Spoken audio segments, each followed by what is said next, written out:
and welcome to World Talks here on TVP World. I'm Diana Skaya.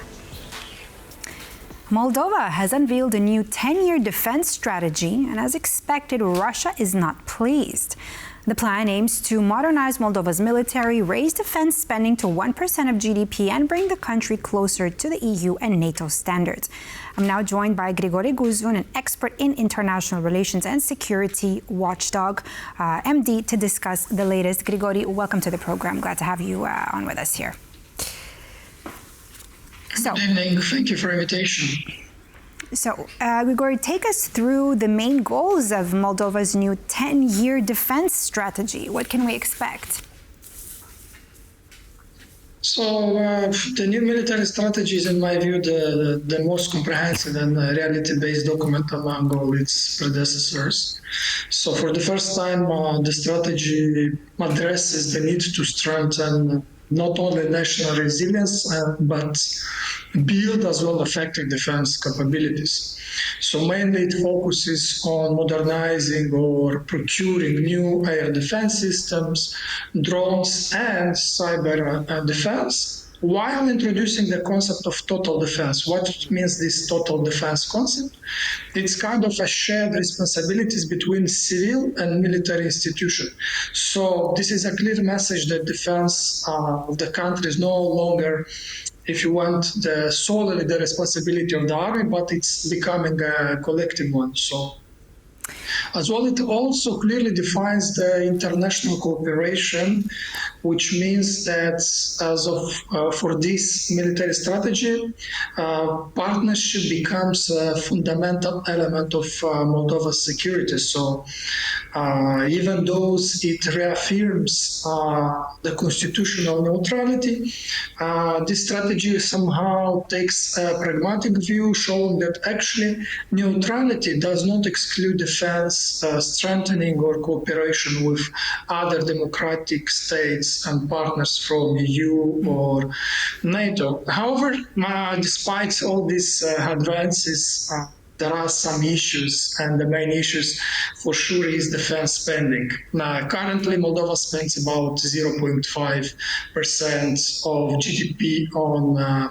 on defense, but the plan is to, by 2034, to increase it to 1% of GDP, which is anyway insufficient if we compare to other actors.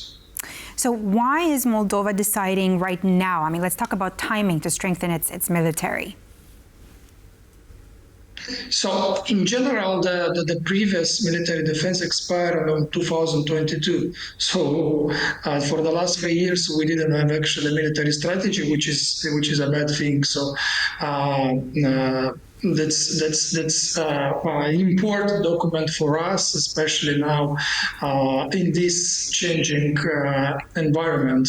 And one of the main things is, as well in the strategy, we acknowledge actually that the cyber and hybrid threats are the most serious risks to the national security.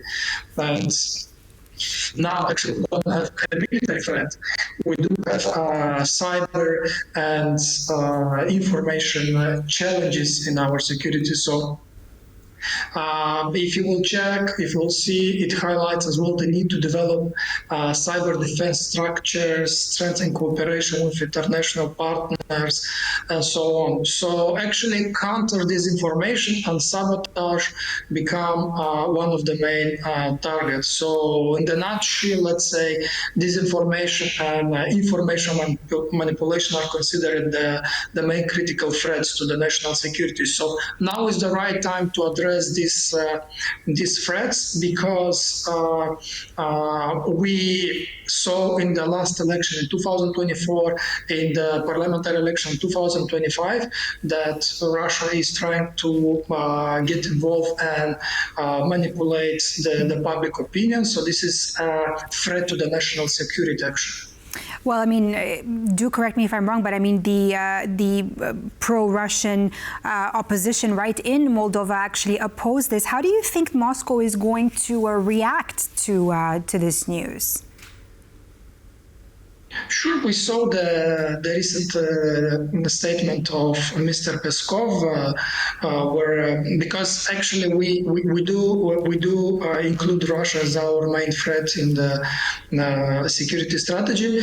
We saw the statement of Mr. Peskov saying that that's not correct, and we kind of Moldova plays a bad game, and he somehow tried to make a connection with what's happening in Ukraine. We do expect such reaction from Russia and from Russian officials. The main important for us is that we should strengthen our institution and we should prepare our nation and our people for in case something will arise. What about internal backlash? Let me ask you, what kind of internal backlash is Moldova facing over this policy? Opposition, especially which are connected to Russian officials, they criticize it and they don't agree with many things what's included in the strategy. But actually, being honest and speaking and analyzing what's going on now in the region and especially in our country with all these interferences, this strategy actually reflects the reality of what's going on now in the country. So we do that's a normal thing, the opposition to react, but actually they don't have a real and a comprehensive opinion about this strategy. It's just some populism and some discussion.